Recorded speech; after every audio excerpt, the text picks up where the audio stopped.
Good evening. I'm going to give you a lecture on the material revolution of Norman-Swabian Puglia in English. So I hope this will be all right for everyone. What I would like to do in this talk is to illustrate the contribution of the mixed cultural heritage of Norman-Swabian Puglia in roughly the period of Norman and the domination by the Normans and of Emperor Frederick II. So we're talking about a period of roughly 150 years. That is mainly the 12th century up until the mid-13th century. Many people remember that Emperor Frederick II died in the year 1250. Now, the Normans, this capital that I'm showing you actually is representative of this mixed heritage that I want to speak about, because you'll see it's a beautiful piece that has different faces from different corners of the old world. You can see a Negroid face looking towards us on the left, and on the right you can see an Arab, and then the European and perhaps an Oriental. So this capital expresses for me the rather mixed ethnic and cultural contribution to Norman and Swabian Puglia. The next slide shows you what the Normans actually took in southern Italy, the territory that fell to the Normans. Here we have the southern Italy, the Mezzogiorno, and you can see the gradual conquest of the Normans through southern Italy. They were able to conquer, first of all, Aversa and Foggia. We're talking about the middle of the 11th century. You see, Aversa was right on the edge of Naples. Although Naples took a lot of time to conquer, Aversa became one of their main strongholds. And they then gradually moved out into the area of Capua and Calabria until they eventually were able to take the whole of Sicily and almost all of the Mezzogiorno, coming right down to the hill. You'll see Brindisi is mentioned. That is the Terra d'Otranto, which is the area that I'm going to mainly speak about. Naples, in the end, collapsed in 1137, so the Norman invasion by that time was concluded. Now, here I'm putting one of the first earliest pieces that we know of, probably from Aversa. This dates to the first time of the Norman lords in Italy, probably dating to around 1031 under a certain Reinulf Drengot. As you know, the Normans were of Scandinavian origin. I mean, they came from Normandy, where Scandinavian Vikings had settled in 911. So from Scandinavia into northern France, then from northern France, right round through the Bay of Gibraltar into southern Italy. So here we are in the early 11th century, and Aversa has just been captured. And in this slide, we can see something that is quite interesting, to some extent quite unusual, because it's something that harks back to Nordic mythology, I would say, but also a northern way of art, almost a Scandinavian art. And you will see with the later slides, it has very, very little to do with what would eventually become the Norman heritage of southern Italy.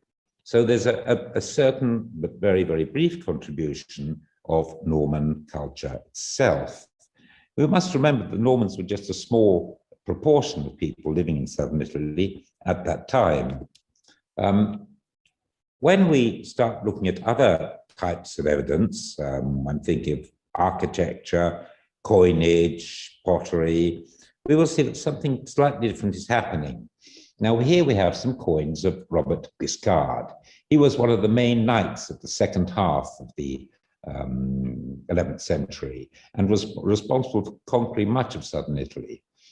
And there are two coins here, one from the mint of Salerno, a bronze coin just to the south of Naples, and the other is a gold tarri, which is a coin from Arab Sicily, well, actually from Norman Sicily, that earlier on had belonged to the Arabs.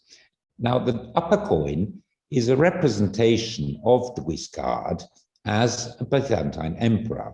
He's figured full frontal with the same sort of stance and same sort of iconography that we'll see on Byzantine coins. In fact, I'm sure many people at the time confused Byzantine and Norman issues. And I'm also certain, we are now certain as scholars, that such Byzantine coins circulated well into the first 100 years of Norman domination. They were used as legal tender. The coin below looks to all intents and purposes an Arab coin. It's written in Kufic, does not look Norman at all, has nothing to do with Greek coinage, but is a Norman coin.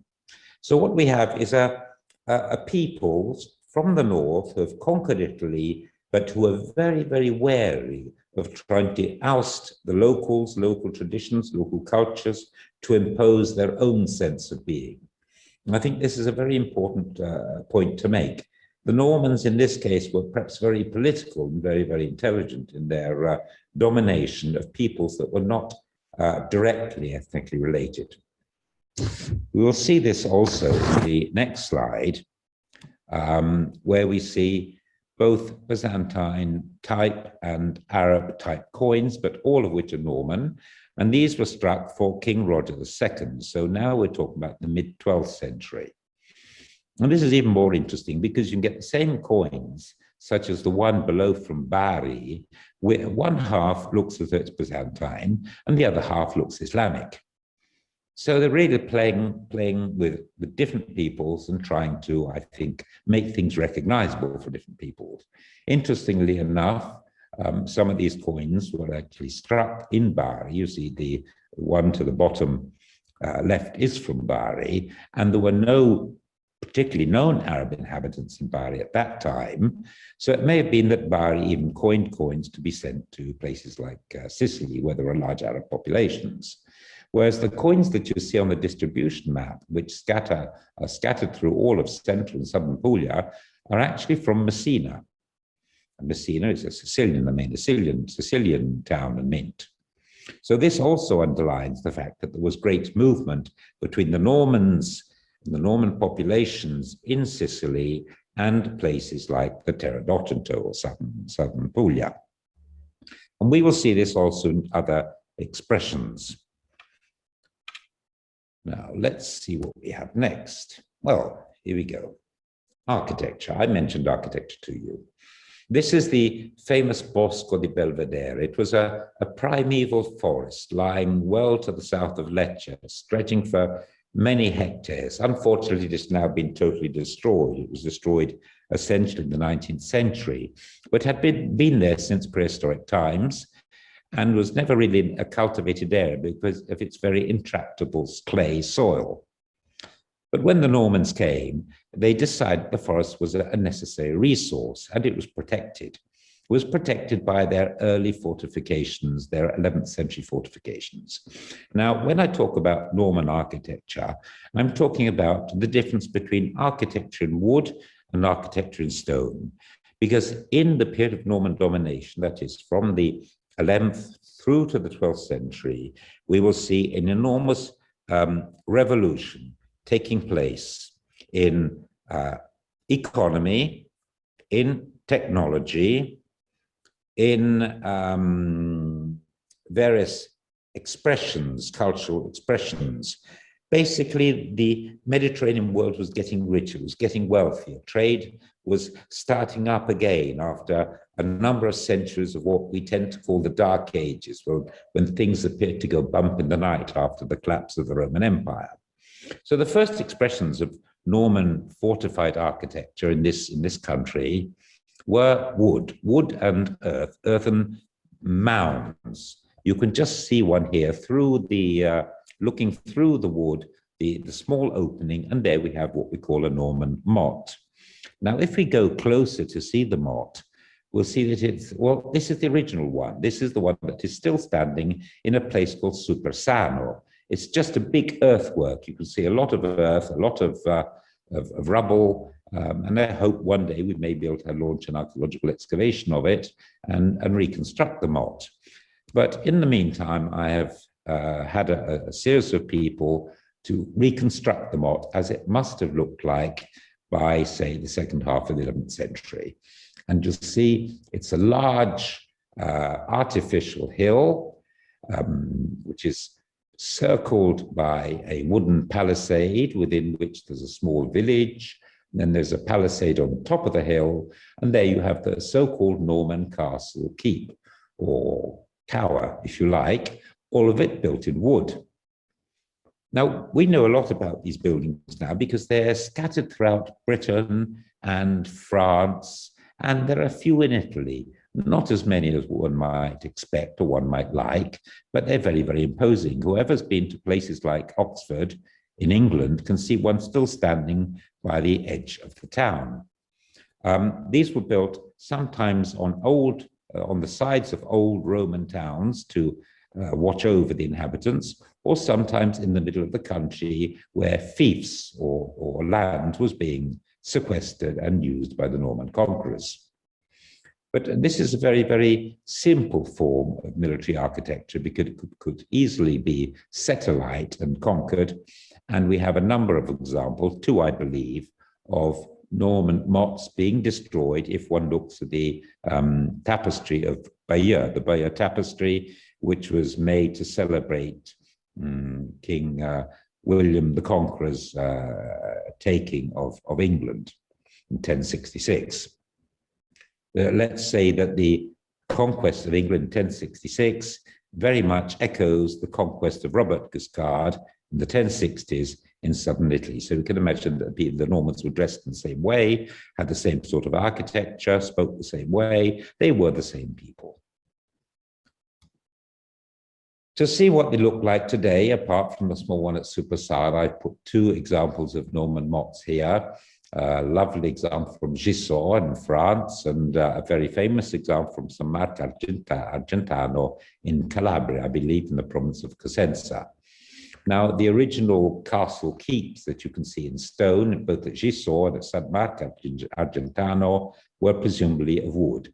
We have standing stone-built ones, which were probably erased in the following century, always during Norman times.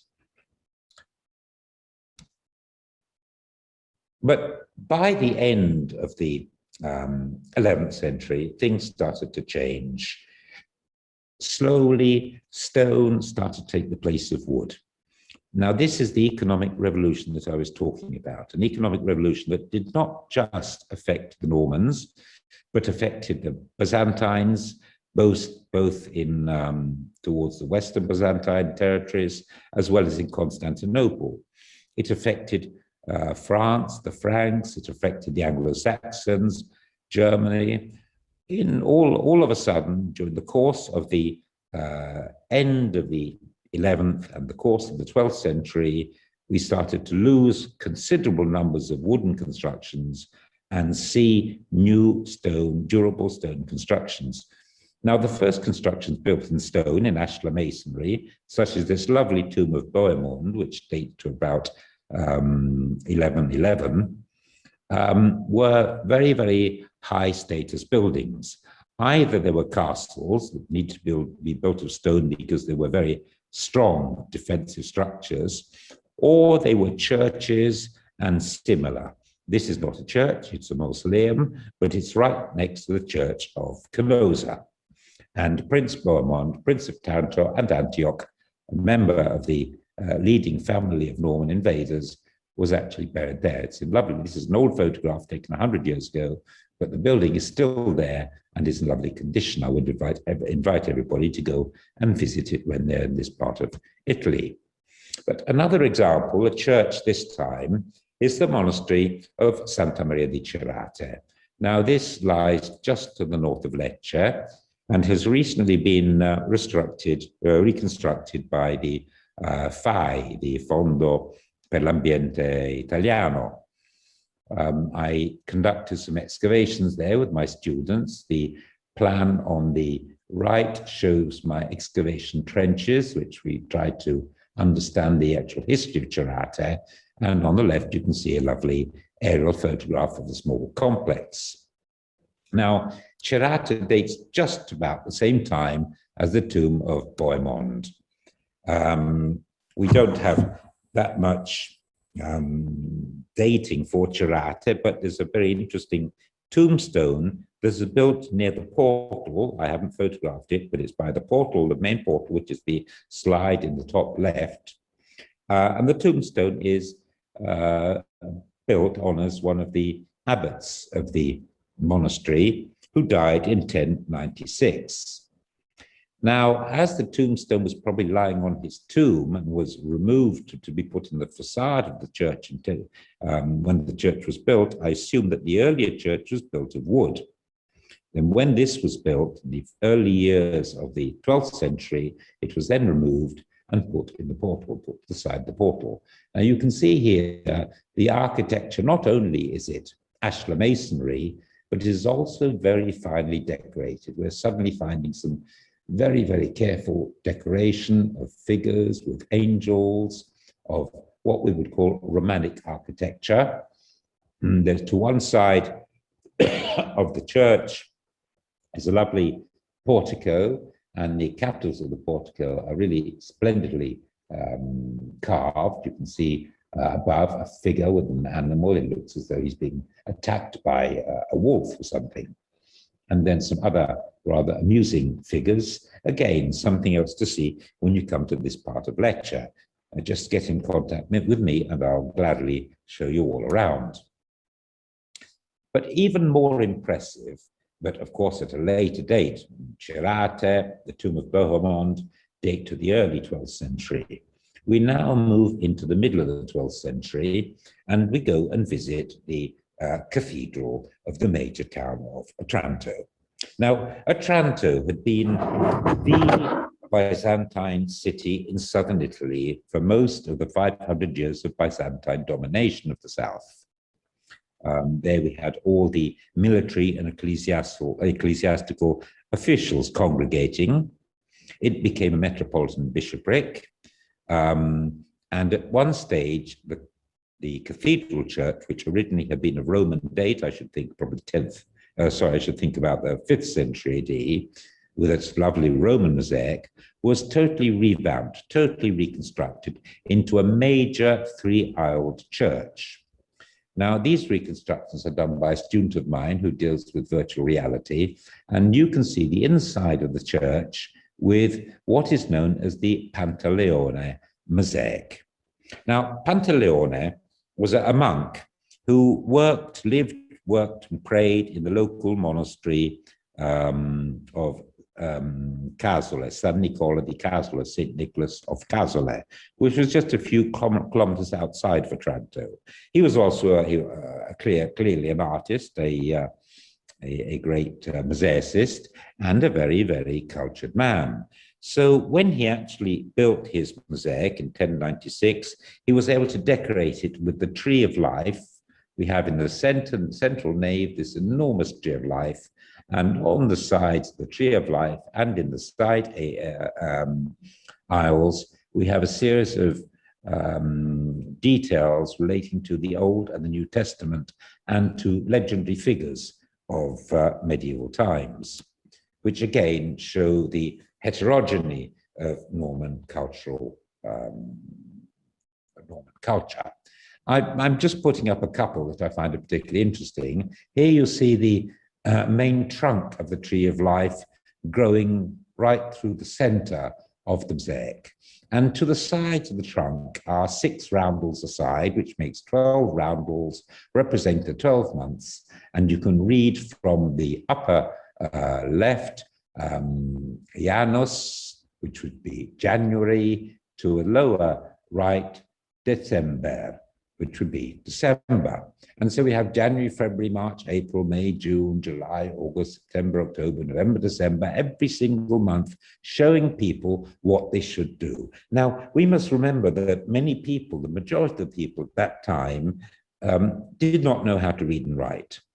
So what they could do is they could see these lovely mosaics and, in a sense, be instructed as to what sort of agricultural activity must take place in every month of the year. It was very, very didactic mosaic, didactic from a practical point of view, and didactic as far as religious observance was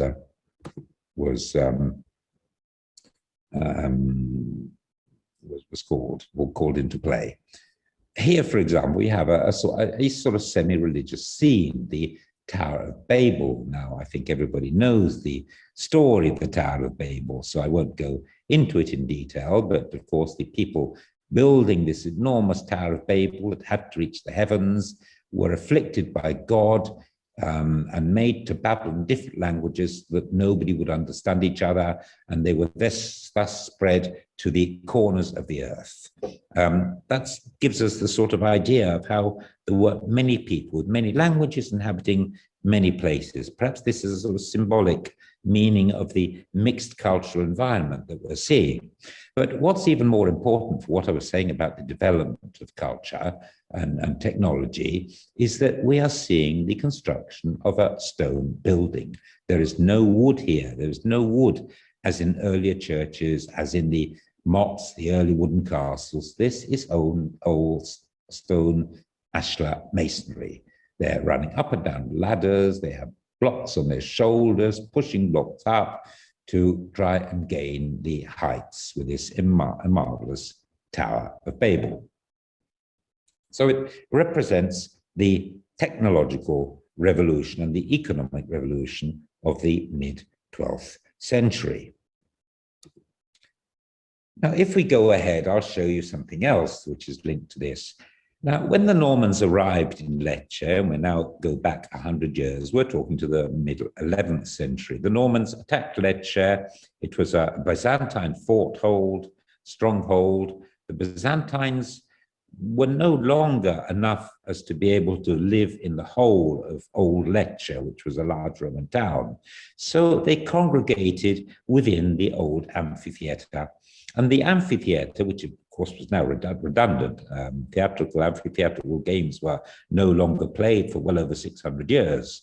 The amphitheatre was a splendid fortress, a standing fortress. It could be the various openings could be barred and people could live within the amphitheatre, and a church would be built in the amphitheatre. Now, the fact that there is a church at the top, you can see Santa Maria delle Grazie, 16th century church, which would be sitting on the edge of the top of the ellipse of the amphitheatre, presumably suggests that there was a much earlier church built in Byzantine times on the amphitheatre.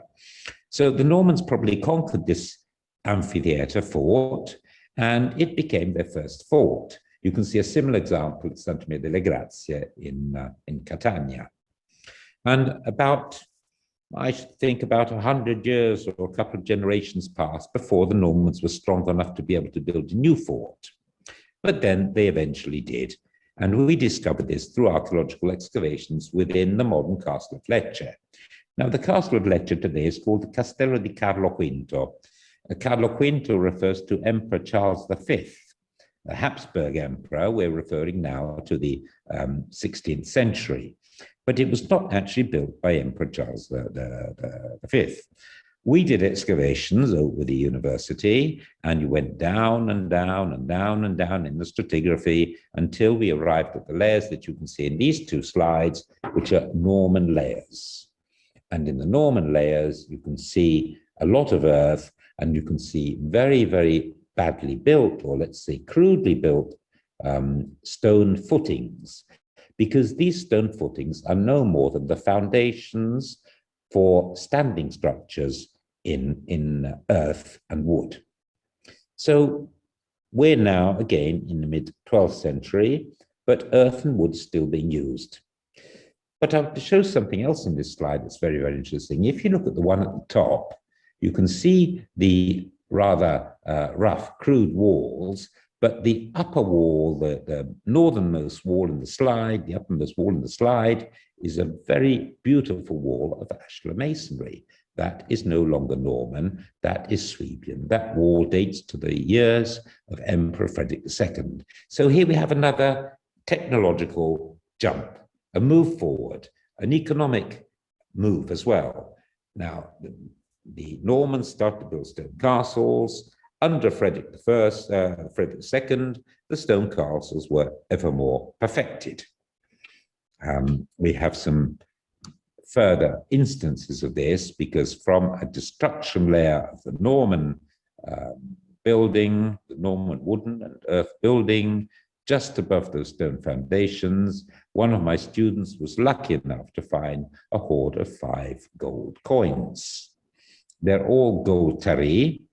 3 belong to the Norman king Roger II of Sicily, 1 to William II, also Norman, and 1 small fragment seems probably to be of Emperor Frederick II. So this hoard was buried, or was lost, presumably during the building works being conducted in times of Frederick II to build the new stone building.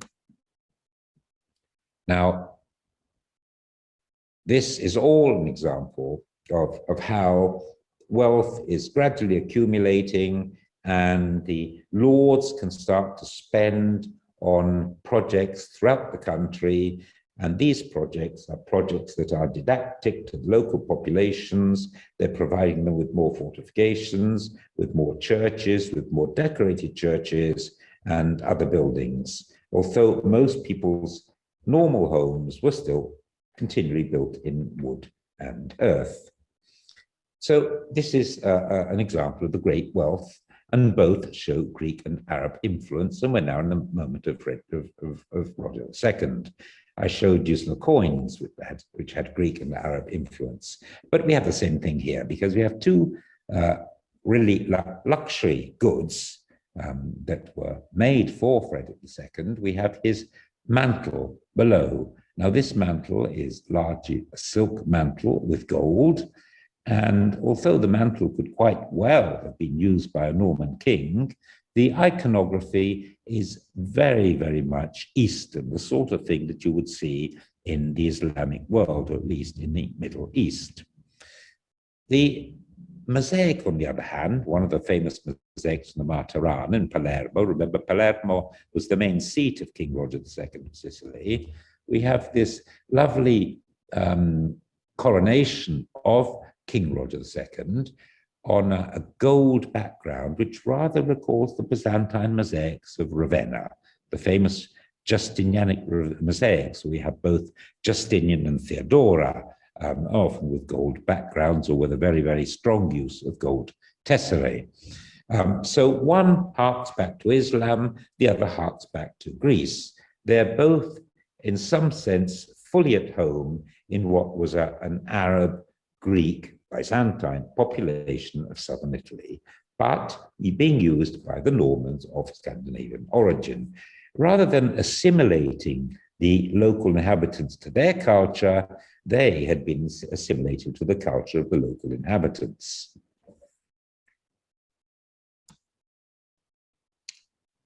Well, here I am back again with the Castle of Lecce, our excavations, and a marvelous document called the Reparatio Castrorum.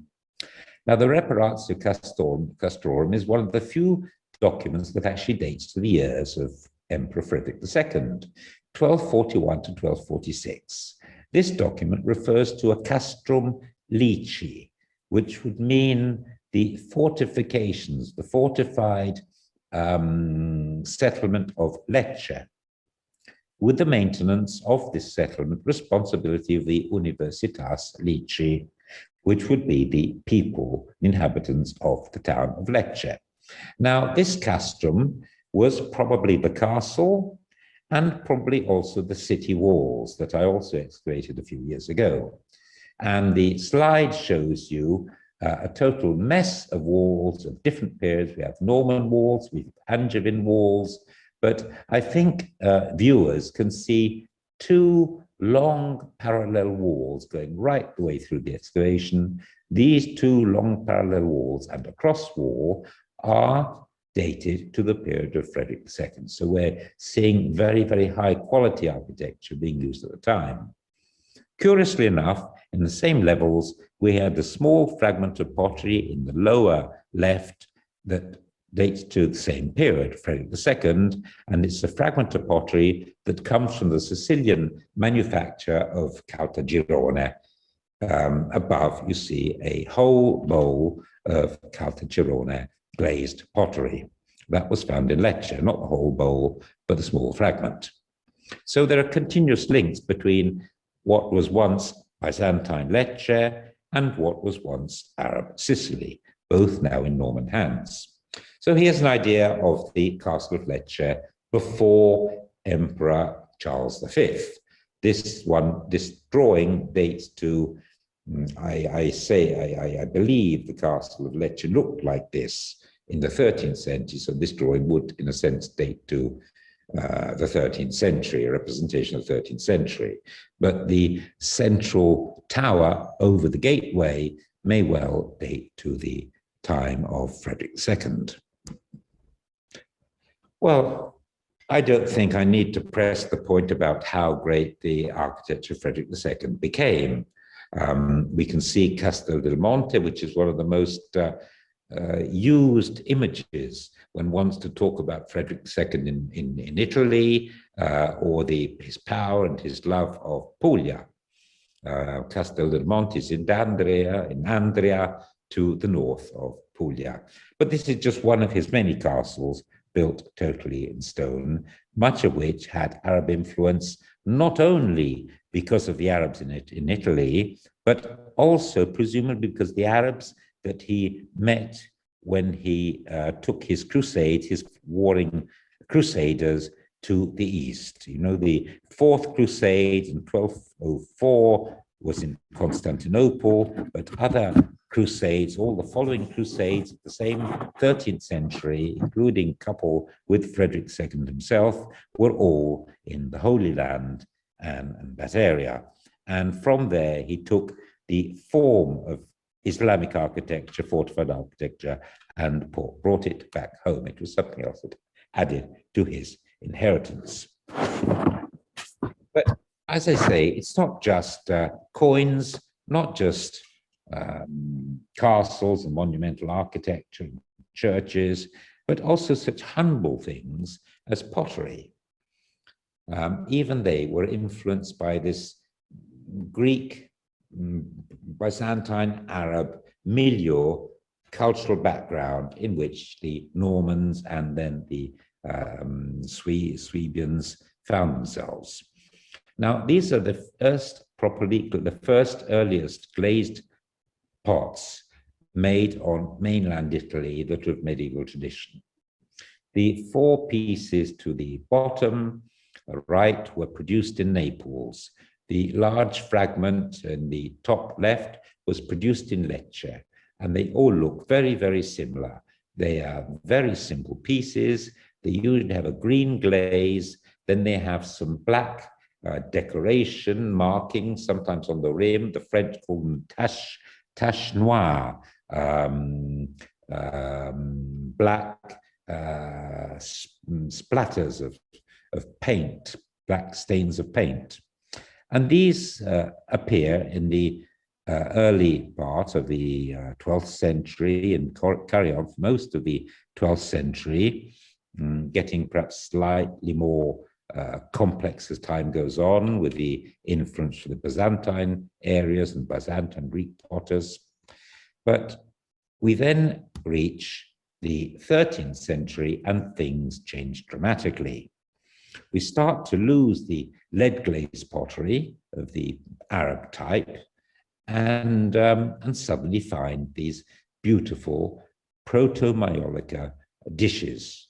And not only dishes, in the bottom right, you can see a proto-Maiolica cross that you can still see inlaid into the side exterior of the cathedral at Bari. A few pieces are missing, but you can see a few pieces still remaining. Now, proto-Maiolica was the invention of the time. It was invented the early 13th century during the period of Frederick II.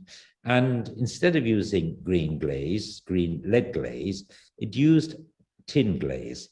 Tin glaze is a pacified glaze which was applied to the pot before painting, It then produced a sort of a pacified background, rather as though one were painting upon a canvas. It gave a white canvas to the pot that would be painted. And so we get the most beautiful artwork. And here, for the first time, perhaps once again, we're starting to see northern traditions. I wouldn't say this person is necessarily Byzantine Greek nor Arab, perhaps represents somebody from the north, or at least a European. And this piece is in the Victorian Albert Museum. Now, this pottery from Puglia, the proto-Maiolica, became very, very popular during the course of the 13th century. Tin glazed pottery. It didn't last for long during the 13th century because tin glazing was more expensive than lead glazing, because of the beautiful effect it had. Now, this is a very, very particular tin glazed ware, which has what we call a chevron decoration around the sides of the bowl, and a gridiron decoration in the interior of the bowl. This is typical of Brindisi. So we know that there were workshops at Brindisi. In fact, we're slowly discovering workshops in various parts of southern Puglia, the Terra d'Otranto. I can show you other pieces here that come from various workshops. The two pieces in the top are proto-Maiolica, whilst the others are so-called polychrome glazed ware, actually used with the lead glaze. They're more yellowy, they permit different colors, but are never of the same quality as the proto-Maiolica. But when we go and look at the distribution map of these ceramics, we will see that they were exported to Greece and Levant. Here we have a few slides that show you the finds from Brindisi, from the Brindisi production, like the one I showed you, that appears at the castle at Arta, at Thebes, Corinth, Isthmia, and Argos.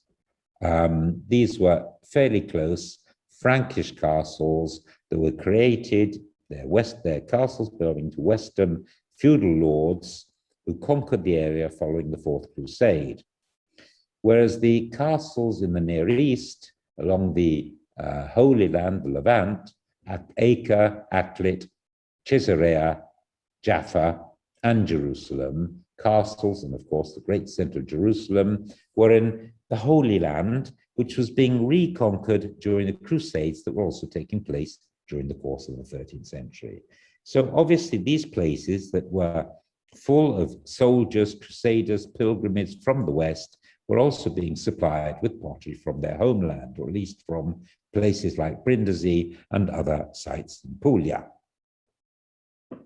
Remember, the Crusades in the 13th century took place between 1204 and 1270.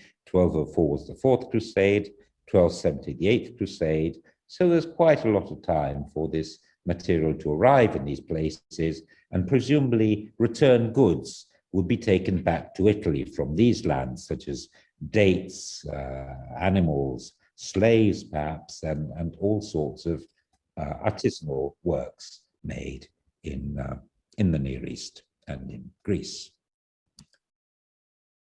Now, I'm coming to the end of what I wanted to say. This is a very, very quick and rather synthetic view, but I'm trying to underline the mixture of what Norman and Swabian southern Italy would be like.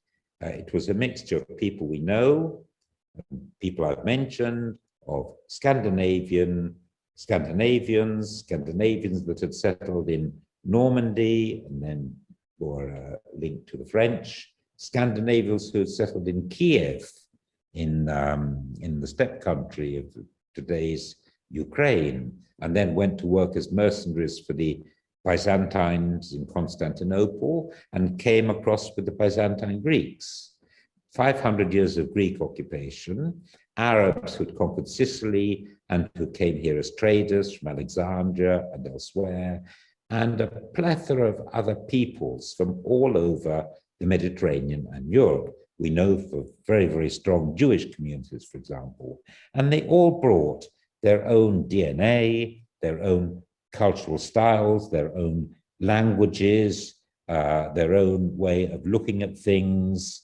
It was a sort of Tower of Babel language-wise, but in the end, they did understand each other. Not always, but let's say there was a general communication between them, which led to what would become part of Europe, the Mezzogiorno, part of Italy, and so a rather characteristic part of the European experience. So that is why I'm virtually finishing with this other absolute masterpiece, which was the Tabula Rogeriana, or known more correctly in Arabic as the Kitab Rujajar, created in 1154 by the Arab geographer al-Idrisi, who worked at the court of King Roger II in Palermo. Now, the original map was a big silver globe, I think about, I can't remember how many, 6 meters large. It was probably, the description is probably larger than the original piece, but it was a big silver globe that had the map of the world depicted. And this is really one of our first global maps of the world. It was then redrawn various times, such as this piece, which probably dates to the 13th century. But it does show you for upside down. You must read this upside down. North is to the bottom, south is to the top. So you can, that way you can start to make out Europe and even Scandinavia and even the British Isles and even the Mediterranean. You could make out the Black Sea. You could make out the Arabian Peninsula, the Middle East, and this great expanse of North Africa. So even the knowledge of somebody like the geographer al-Idrisi went to contribute to this incredible cauldron of mixed culture that was born during the reign of Roger II, the Normans, and Frederick II. And I think this is the still lasting components of the Mezzogiorno, of southern Italy as we know it. So just to close the lecture, I thought I would show people one of my ancestors, or I like to think he was one of my ancestors, as my name is Paul Arthur. I thought I'd show you Rex Arthur. This is King Arthur on the Norman mosaic at Otranto, the Pantalone mosaic. Rather funny figure sitting on a goat, but there's a lot of symbolism in here. And this, of course, relates to a legend that was born in France and England during the early Middle Ages, during the so-called Dark Age times. So we even have echoes of things happening right across other parts of Europe, taking place in Otranto during the mid-12th century. I hope I've been able to impress upon people this cosmopolitan environment of later medieval southern Italy. Thank you very much for your attention.